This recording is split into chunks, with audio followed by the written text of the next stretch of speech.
our thoughts could make us sick. So if it's possible that our thoughts could make us sick, is it possible that our thoughts could make us well? The answer is absolutely yes. 95% of who we are by the time we're 35 years old is a memorized set of behaviors, emotional reactions, unconscious habits, hardwired attitudes, beliefs, and perceptions that function like a computer program. So then a person can say with their 5% of their conscious mind, I want to be healthy, I want to be happy, I want to be free.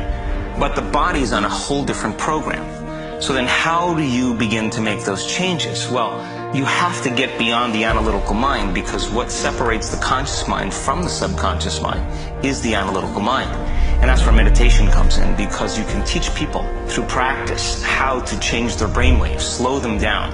And when they do that properly, they do enter the operating system where they can begin to make some really important changes.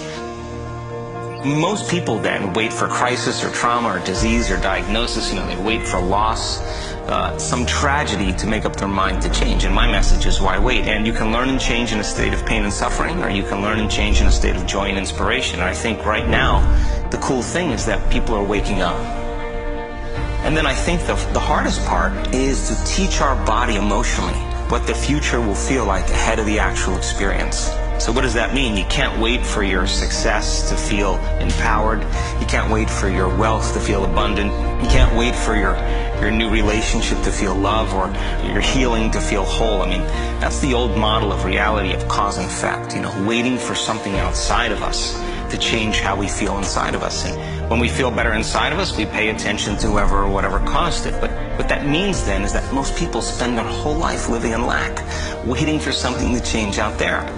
The moment you start feeling abundant and worthy, you are generating wealth. The moment you're empowered and feel it, you're beginning to step towards your success. The moment you start feeling whole, your healing begins. And when you love yourself and you love all of life, you'll create an equal. And now you're causing an effect. And I think that's the difference between living as a victim in your world, saying, I am this way because of this person or that thing or this experience. They made me think and feel this way. When you switch that around, you become a creator of your world, and you start saying, my thinking and my feeling is changing an outcome in my life. And now that's a whole different game, and we start believing more that we're creators of reality. It's a scientific fact that the hormones of stress downregulate genes and create disease, long-term effects. Human beings, because of the size of the neocortex, we can turn on the stress response just by thought alone. We can think about our problems and turn on those chemicals. That means then our thoughts could make us sick. So if it's possible that our thoughts could make us sick, is it possible that our thoughts could make us well? And the answer is absolutely yes.